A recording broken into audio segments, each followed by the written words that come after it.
Le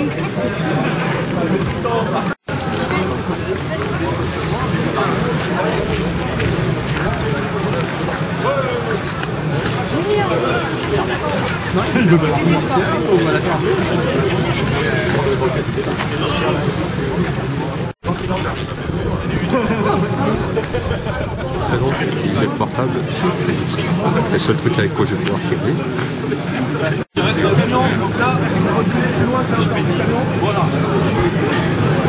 Je filme les rats qui nous entourent.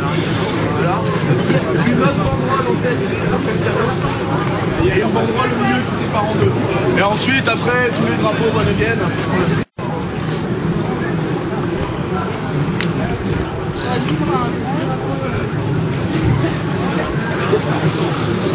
Je m'attendais à ce qu'on allait le faire sous la neige finalement. Ouais.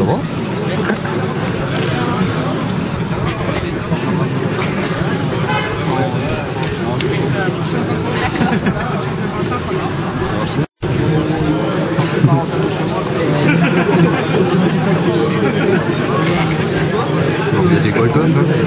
Je connais beaucoup des Golgoth ici.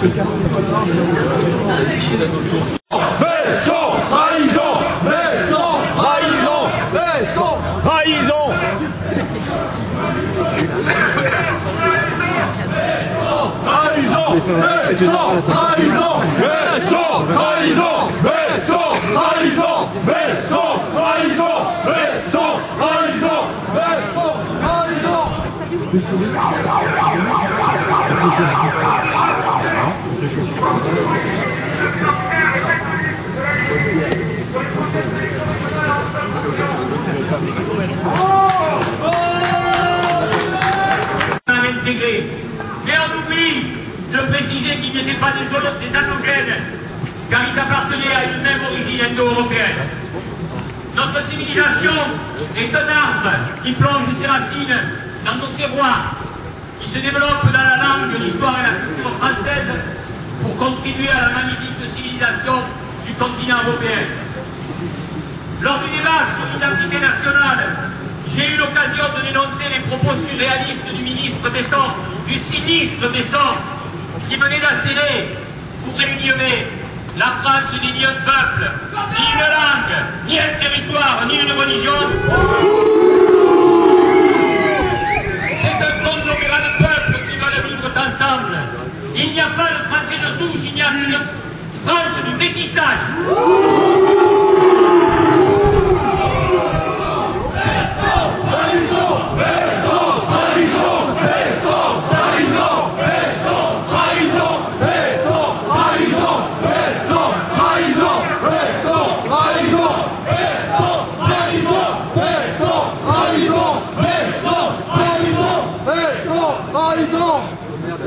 Devant 300 personnes et en présence du préfet de l'Aude et de l'industriel Laurence Baquero, j'ai affirmé que ces propos relevaient du négationnisme.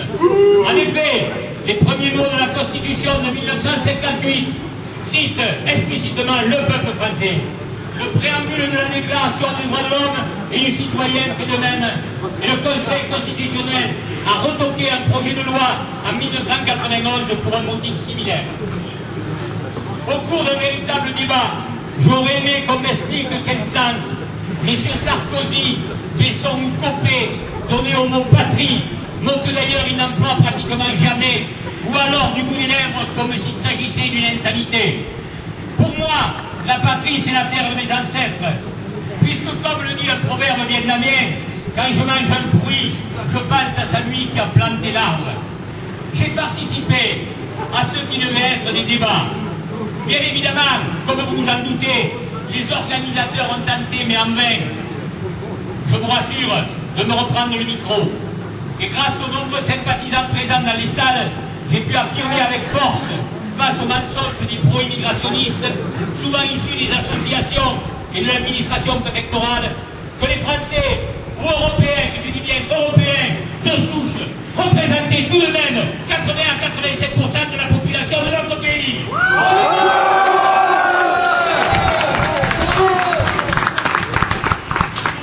Pour nous, identitaires, notre identité ne fait pas débat.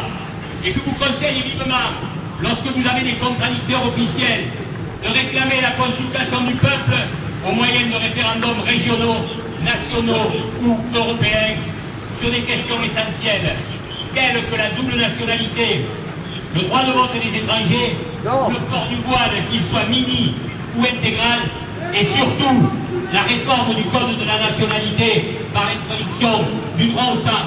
J'ai reçu à ce sens les encouragements de Oskar Fessinger, notre camarade suisse, qui était à l'origine de la votation sur les minarets.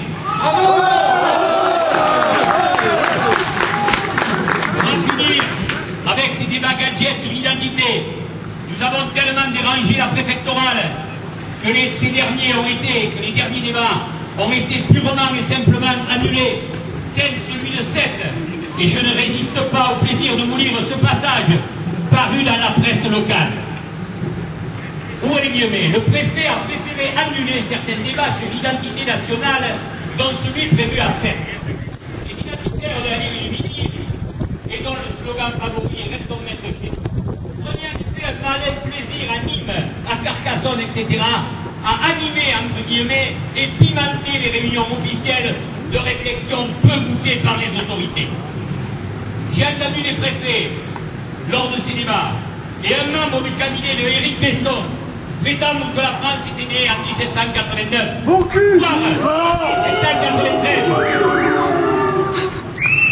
À l'instar de Sarkozy, ces beaux messieurs veulent instaurer le métissage comme principe du gouvernement, ce que l'on n'a jamais fait durant toute l'histoire et ce qu'aucun peuple n'a fait durant toute l'histoire de notre planète. C'est programmer la disparition de notre peuple, surtout lorsqu'on met ces déclarations en perspective avec leur programme quasi officiel de substitution de la population de souche. Aujourd'hui, il suffit que 120 Kurdes sortent à pieds joints sur le territoire de la Corse pour devenir français avec des avantages qu'aucun de vos gens, de vos familles n'auront jamais un jour.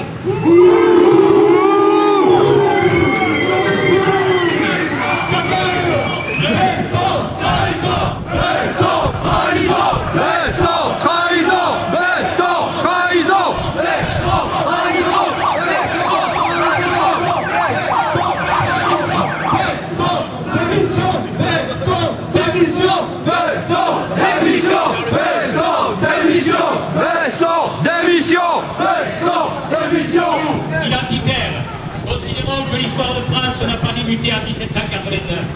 Notre peuple est issu d'une plus longue mémoire qui passe par le grand roi Henri IV le Grand, lequel a su réconcilier catholiques et protestants, par le baptême de Clovis, par l'union des tribus gauloises réalisée par Vercingétorix face à l'envahisseur, par l'installation des premiers Celtes sur le coste de Blandas, jusqu'à l'installation de nos ancêtres dans la grotte de Lascaux il y a 30 000 ans environ.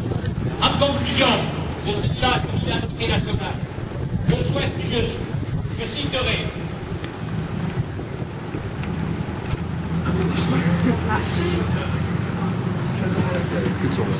citerai trois personnages qui ont œuvré pour l'identité nationale de notre sol.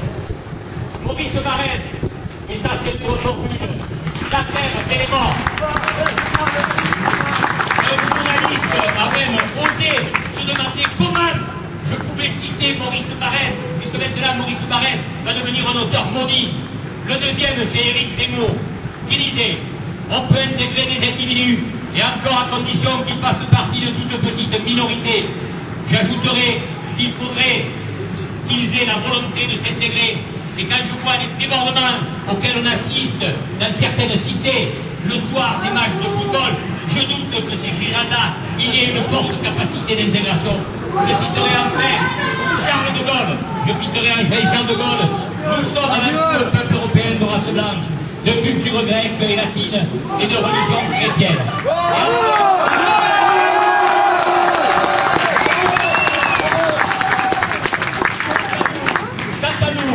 Identitaire, et nous allons nous mettre en marche sur ce mot d'ordre pour l'identité nationale, c'est mettre chez nous, mettre chez nous, mettre chez nous.